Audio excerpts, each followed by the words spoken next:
Shalom saudara-saudari, berjumpa lagi dalam program ini, Panggilan Iman atau Call of Faith. Dan saya selalu bersuka cita karena kekuatan kita hanyalah berasal dari Tuhan lewat pembacaan firman Tuhan. Marilah kita semakin giat, semakin bergantung selalu dengan firman Tuhan. Karena dunia ini membuat orang banyak ketakutan, membuat orang banyak kehilangan pengharapan, keyakinan. Tetapi dalam Yesus, saya mau ingatkan, dalam Yesus selalu ada jalan keluar, pengharapan, dan hal-hal yang baru. Saudara, dalam kebenaran firman Tuhan yang saya mau bahas, dan kita sama-sama mau dibentuk, diajar, diproses oleh Tuhan, yaitu mengenai doamu yang tulus sanggup mengubahkan bangsa dan masa depanmu, sanggup memulihkan bangsa dan masa depanmu, atau menunjuk kepada diri kita masing-masing. Saudara, tidak lama lagi kita akan merayakan pesta demokrasi, di mana akan kita pilih kembali pemimpin bangsa kita, bangsa Indonesia. Tetapi satu hal yang paling utama adalah selalu doakan bangsa kita.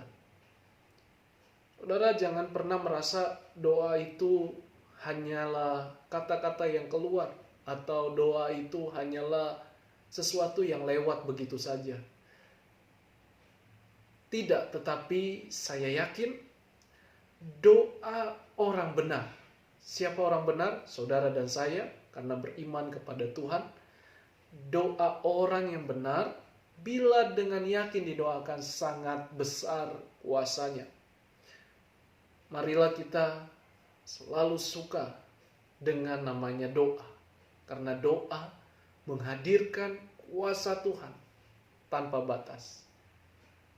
Kalau bahasa saya, dia bekerja di balik layar dan dia menyatakan keajaibannya.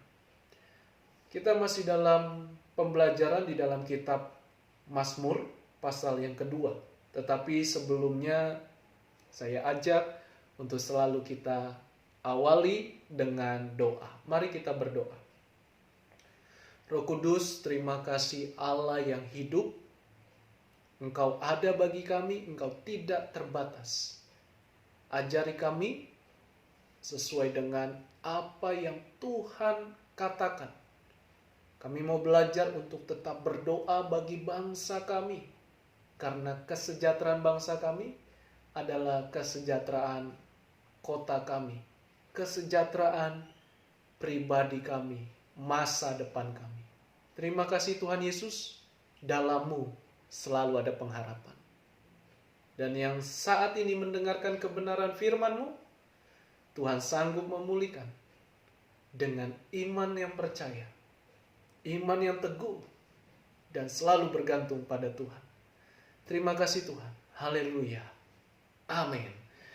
Saudara, kita buka Alkitab kita di dalam kitab Mazmur pasal 2 ayat 1 sampai 12. Judul Alkitab dikatakan Raja yang diurapi Tuhan. Ayat 1, mengapa rusuh bangsa-bangsa? Mengapa suku-suku bangsa mereka-reka perkara yang sia-sia?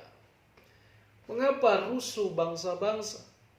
Hal ini menunjukkan bahwa dari zaman Alkitab, bahwa orang yang tidak mau hidup untuk Tuhan, tidak mau mengenal atau menolak Tuhan, yang ada adalah pikirannya jahat, ingin memuaskan keinginannya, hawa nafsunya. Sehingga apa yang terjadi? Mereka lebih menyukai, lebih mencintai hal-hal yang tanda kutip, hal-hal yang jahat. Tetapi tahukah saudara bahwa hal-hal yang jahat tidak akan pernah menang? Kelihatannya menang, kelihatannya sukses. Saya kasih contoh, misalkan pemimpin yang korupsi, kelihatannya kaya, kelihatannya duitnya melimpah. Tetapi saudara, lihat di akhirnya, dia di penjara. Bukan hanya itu, bisa saja hukuman mati atau hukuman seumur hidup, atau sudah dipermalukan. Karena apa? Mencuri uang rakyat, mencuri kesejahteraan rakyat. Sehingga yang terjadi adalah kesia-siaan. Yang terjadi adalah penyesalan. Sebelum saudara menyesal, kembalilah ke jalan yang benar. Kembalilah kepada Tuhan. Jangan korupsi sekalipun jumlahnya kecil. Lebih baik saudara jujur apa adanya. Nah, ayat pertama dikatakan, mengapa rusuh bangsa-bangsa? Mengapa suku-suku bangsa mereka-reka perkara yang sia-sia? Memang roh jahat itu atau iblis atau setan adalah bapa penipu, bapa pendusta, segala pendusta. Kelihatannya benar, kelihatannya lurus, tetapi tanpa kita sadari orang-orang sudah terbelenggu dengan dosa, dengan tawaran iblis yang kelihatannya menguntungkan, menggiurkan. Sehingga apa? Pikiran manusia hanyalah jahat, berbuat yang sia-sia. Supaya dia bisa naik, bahasanya naik daun. Supaya dia cepat diangkat. Tapi dengan cara yang sia-sia. Maka itu saudara, renungan firman Tuhan yang saya ambil adalah hanya doa yang tulus. Doa itulah yang menjaga kita. Doa itulah yang memberikan kita kekuatan. Doa itulah yang mengarahkan kepada hal-hal yang benar, hal-hal yang terang, hal-hal yang mulia di hadapan Tuhan. Hanya doa yang tulus. Artinya bukan karena panjang atau pendeknya doa atau kerennya kata-kata. Tetapi saudara, doa harus dengan keyakinan. Supaya ada pemulihan. Karena orang yang tidak mengenal Tuhan hanyalah memikirkan sesuatu yang gaduh, yang rusuh. Makanya di ayat pertama ini dikatakan, mengapa orang-orang yang menolak Tuhan hanya memikirkan kerusuhan, rusuh, mengambil hak orang dengan cara yang salah, dengan cara yang terlalu ekstrim, tapi merugikan orang lain, merugikan bangsa yang besar. Dan mari saudara, sebentar lagi kita akan pesta demokrasi, pemilihan presiden, wakil presiden.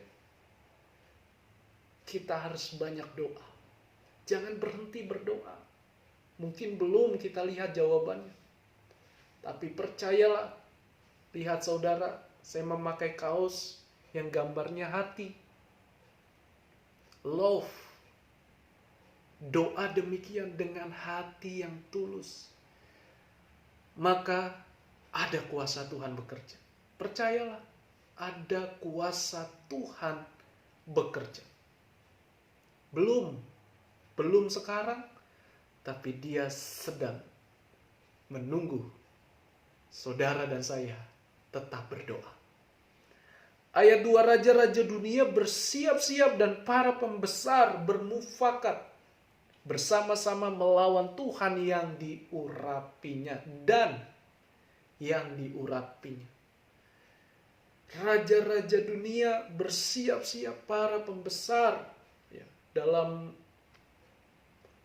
terjemahan atau kalimat di Alkitab yaitu mengenai raja-raja.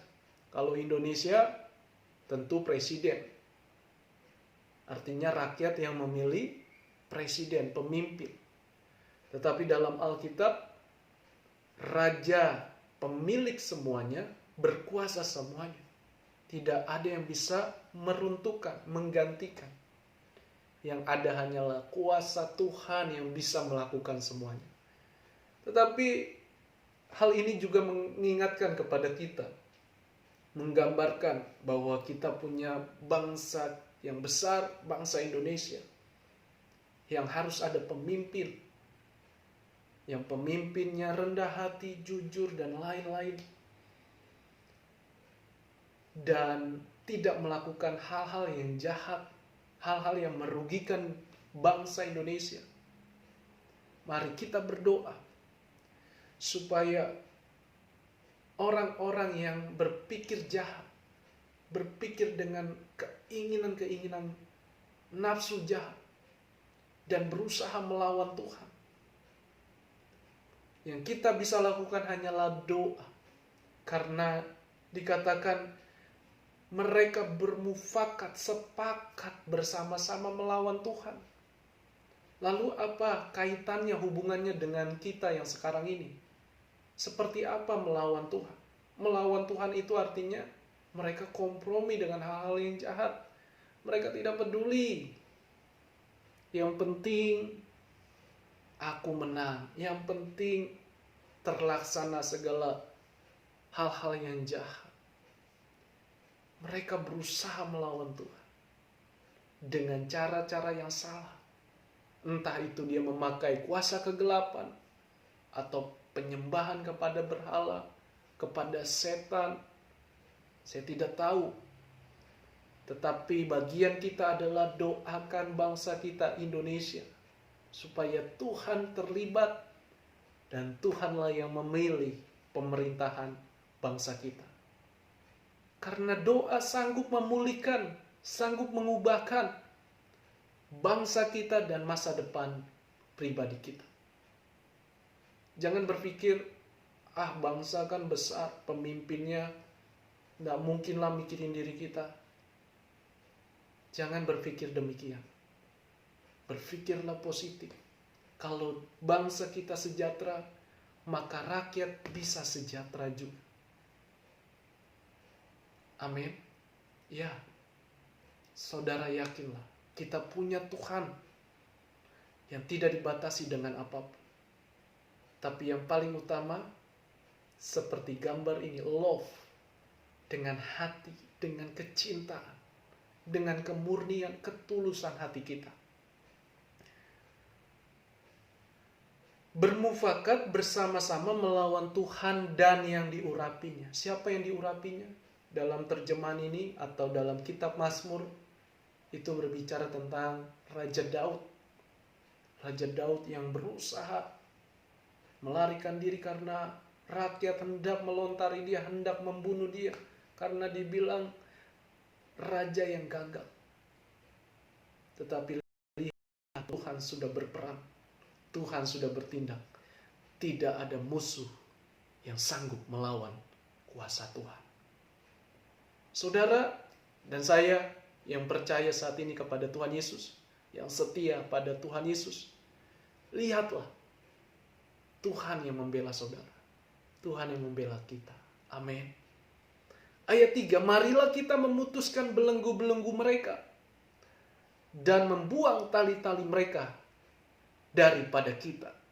Belenggu-belenggu yaitu kejahatan-kejahatan, pikiran yang sia-sia, pikiran yang jahat, pikiran yang merugikan, kelihatannya menguntungkan, tetapi sebenarnya merugikan.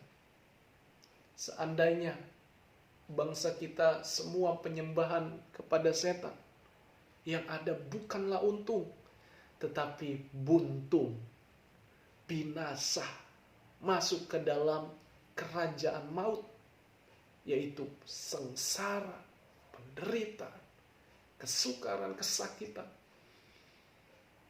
Dan Alkitab juga mengatakan di kitab yang lain di dalam perjanjian lama atau perjanjian baru, bahwa bumi pasti akan digoncangkan. Dalam perjanjian baru dikatakan bumi akan digoncangkan, langit akan digoncangkan, tetapi anak Tuhan tetap tinggal diam, artinya ada perlindungan Tuhan. Tetapi bagian kita sekarang, mari doakan dengan sungguh-sungguh, dengan ketulusan hati. Maka Tuhan sanggup memulihkan, mengerjakan bangsa yang baik. Karena doa yang baik akan terwujud pada bangsa kita dan juga kepada masa depan kita. Ayat 4, Dia Allah, Dia yang bersemayam di sorga, Dia yang ada di sorga, dikatakan apa? Tertawa. Artinya Tuhan kita nggak selalu sedih, Tuhan kita nggak selalu merasa, waduh, tapi ada saatnya Tuhan tertawa. Saya tidak bisa bayangkan Tuhan tertawa seperti apa. Tetapi apa? Tuhan, kalau saya bahasakan, melihat orang-orang yang berbuat jahat, Tuhan bisa bilang, aduh ini manusia mengapa selalu suka dengan yang gelap, yang jahat, padahal merugikan dirinya sendiri. Tuhan tertawa. Tuhan mengolok-olok mereka.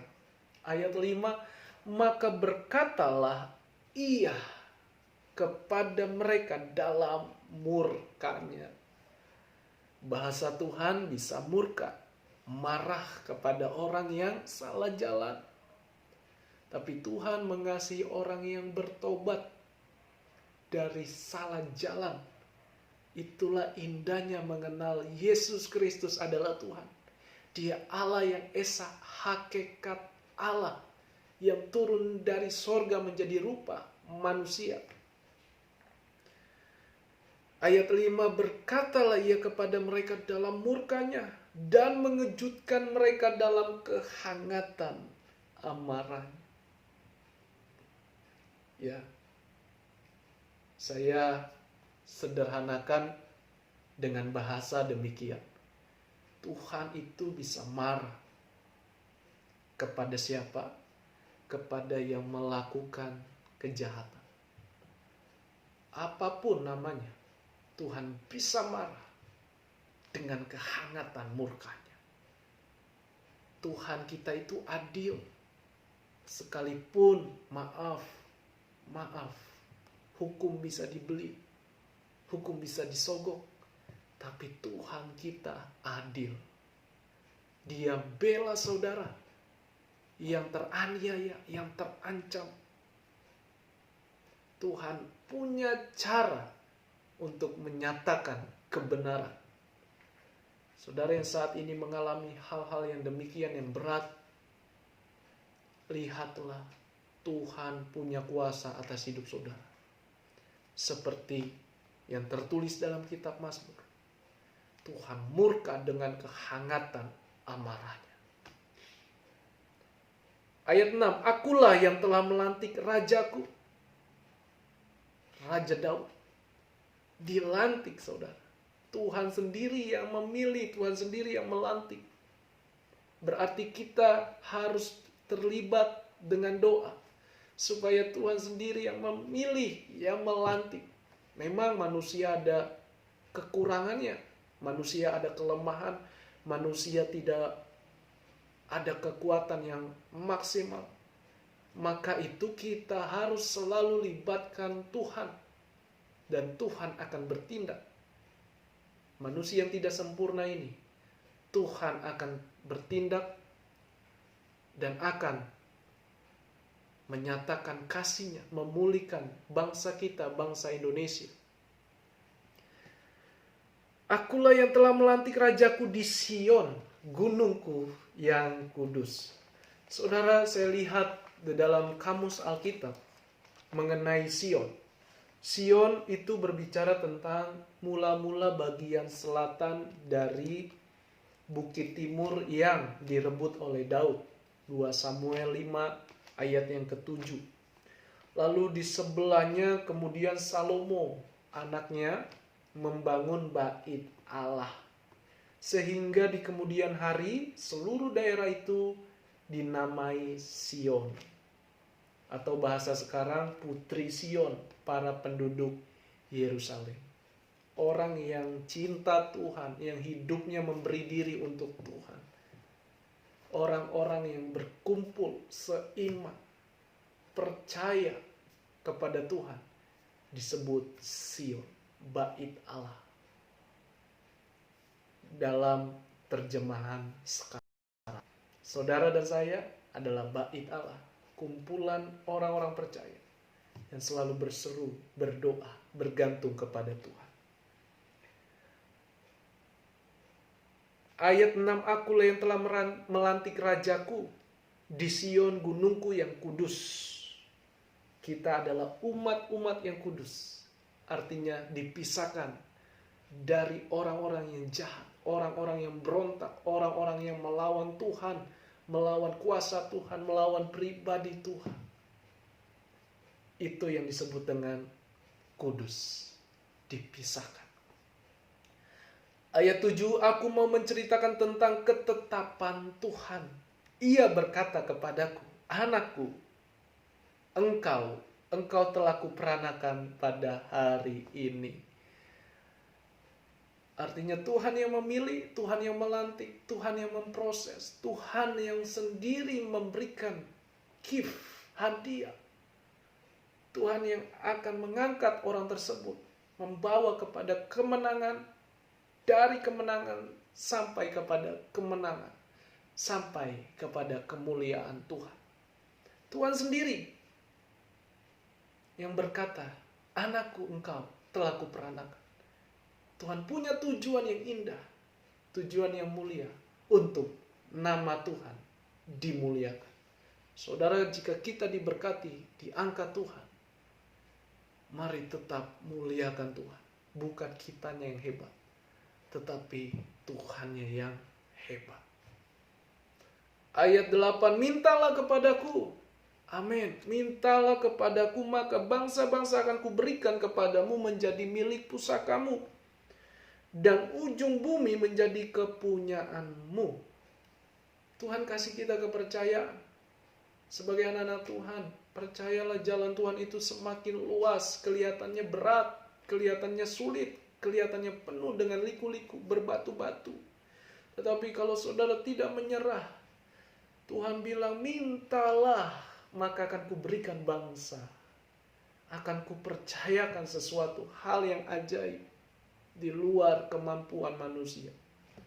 Manusia dunia yang berusaha melakukan hal-hal yang jahat. Tapi saudara, manusia yang mengasihi Tuhan. Amin. Nah, ayat 9, engkau akan meremukkan mereka dengan gada besi, memecahkan mereka seperti tembikar tukang periuk. Artinya musuh-musuh, orang-orang yang jahat, tidak ada berdaya, tidak ada kekuatan, tidak ada kuasa, tidak ada kemenangan. Dilambangkan seperti tukang, ayat 9, tembikar tukang periuk. Menghancurkan, meluluhkan. Itulah kuasa Tuhan. Ayat 11, ayat 10, oleh sebab itu, hai raja-raja, bertindaklah bijaksana, terimalah pengajaran, yaitu firman-Nya. Jangan tolak firman-Nya. Tetaplah bergantung kepada firman-Nya. Hai para hakim dunia, mari hidup dalam kebenaran. Hai raja-raja, hai orang-orang pemimpin-pemimpin, kita doakan ini supaya mereka ada kepekaan, ada hati yang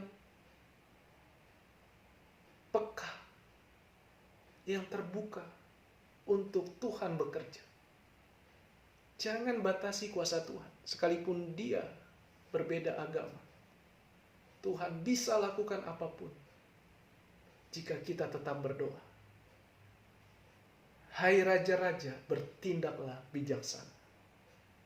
Doakanlah para pemimpin kita supaya segala sesuatu mengambil keputusan sesuai dengan kebenaran. Kebenaran akan tetap muncul, akan tetap berdiri kokoh dari segala kejahatan, kepalsuan dunia. kejahatan manusia atau kelicikan manusia.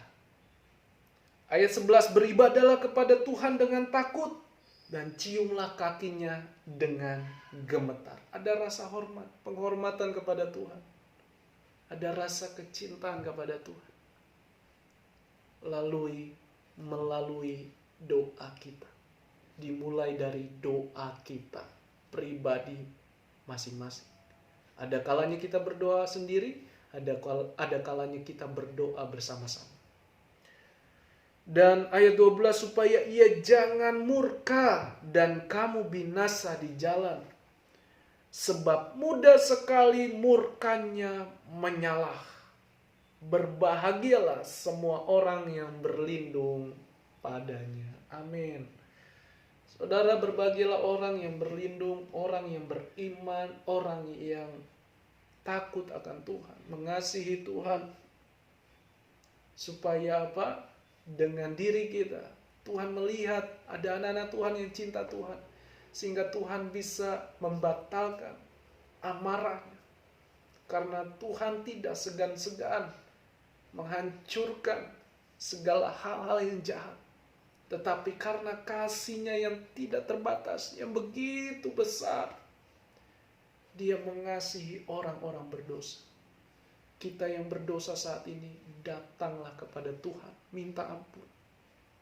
Carilah Tuhan selama Ia berkenan ditemui dengan hati yang tulus. Love, kecintaan, ketulusan hatimu, kemurnian hatimu. Karena Tuhan mudah sekali dikatakan, murkanya menyala, murkanya melawan orang-orang yang jahat. Merendahkan Tuhan, melawan Tuhan. Tuhan sendiri yang berkuasa. Tuhan bisa goncangkan apapun. Manusia tidak akan tahan. Gempa bumi sedikit aja manusia sudah panik. Apalagi Tuhan murka. Saya tidak tahu lagi apa yang harus saya katakan. Tetapi sebelum Tuhan murka, kita anak-anak Tuhan, kita orang-orang percaya, mari doakan bangsa kita. Bangsa yang takut Tuhan, mengasihi Tuhan. Bangsa yang membawa damai, berdampak bagi negara lain. Saudara, ada 3 kesimpulan mengenai doa dari pembacaan ayat kita di kitab Mazmur pasal 2 ini. Yang pertama adalah doa sedang mengerjakan. Katakan amin. Doa sedang mengerjakan dan memulihkannya. Memulihkan bangsamu, memulihkan keadaan masa depan. Yang tadi saya katakan bahwa jangan pernah berkata, itu kan bangsa, pemimpin, mana mungkin dia mikirin kita. Tidak, saudara. Bangsa yang damai bisa ditentukan dari pemimpin. Kita doakan pemimpin yang terpilih nanti, yang benar-benar cinta rakyat, yang tidak hanya memihak kepada satu golongan, tetapi ada kasih Kristus, ada hikmat marifat, ada rasa takut akan Tuhan. Saya tidak tahu cara Tuhan bekerja. Bagian kita adalah kita tetap berdoa. Doa sedang mengerjakan dan memulihkan. Janganlah batasi kuasa doa. Sekalipun kita belum perubahan. Percayalah, jangan pernah berhenti berdoa. Tetaplah berdoa dengan ketulusan hati, kecintaan. Maka Tuhan akan menolong kita. Yang kedua, doa mengalahkan niat dan cara kerja orang jahat. Orang jahat bisa saja dengan memakai kuasa kegelapan, roh-roh jahat, ilmu-ilmu hitam. Saya tidak tahu. Bisa saja melakukan apapun demi kemenangan yang diraih. Tetapi marilah kita berdoa. Kita minta kepada Tuhan, kalahkan segala niat-niat orang jahat. Terlebih bagi bangsa kita, bangsa Indonesia. Supaya bangsa kita tetap jadi berkat, jadi terang. Bangsa kita, bangsa yang ada damai sejahtera. Doakan saudara, tidak ada yang mustahil bagi Tuhan. Amin. Sama-sama kita. Tidak ada yang mustahil bagi Tuhan. Yang ketiga adalah doa itu jawaban segalanya. Dan keselamatanmu. Amin. Dengan doa segala-galanya ada jawaban. Ada jalan keluar. Dan kita juga mengalami keselamatan. Dirimu adalah orang yang mengasihi Tuhan. Karena dirimu adalah orang yang percaya kepada Tuhan. Dan juga dirimu adalah pribadi yang bergantung kepada doa, kepada pribadi. Yesus adalah Allah yang hidup, Tuhan yang hidup. Marilah kita giat selalu, cintailah dengan doa. Karena doa yang tulus sanggup memulihkan bangsamu dan masa depanmu. Percayalah, Tuhan kita tidak jauh. Dia hanya sejauh doa. Dia segera menjawab kita. Mari kita akhiri selalu dengan doa. Tuhan Yesus, terima kasih. Kami sudah menyelesaikan firman-Mu.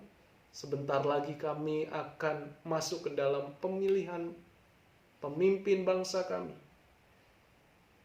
Tuhan, Engkau yang bertindak. Menyiapkan yang terbaik. Jauhkan dari hal-hal yang jahat, niat-niat jahat di bangsa kami. Dihalau, dibatalkan oleh kuasa Tuhan. Sehingga bangsa kami damai sejahtera. Bangsa kami saling mengasihi satu dengan yang lain. Saling menghargai satu dengan yang lain. Kami patahkan roh-roh jahat, perusak, pengganggu, pemberontak, melawan Tuhan. Di dalam nama Yesus, kalahkan mereka dengan kuasa Tuhan. Dalam nama Yesus, doa yang sepakat kami naikkan di hadapan Tuhan. Maka besar kuasanya. Ada power. Ada kuasa Tuhan bertindak. Roh jahat tidak akan menang. Orang-orang jahat tidak akan menang. Dalam nama Yesus, Tuhan selamatkan bangsa kami. Tuhan pilih pemimpin yang cinta rakyat, yang peduli kepada siapapun. Terima kasih Bapa. Jadilah kehendak-Mu bagi bangsa Indonesia dan bagi masa depan kami. Haleluya. Amin. Amin. Amin. Amin. Puji Tuhan saudara. Itulah doa kita. Doa yang sederhana bila dengan iman sangat besar kuasanya. Jangan lupa untuk klik like, komen di kolom komentar, klik subscribe dan share ke banyak orang supaya banyak orang mengalami kasih Yesus dan kita sama-sama mengalami kemenangan, damai sejahtera dari Tuhan Yesus. Sampai di sini Tuhan Yesus memberkati kita semua. Shalom. Haleluya.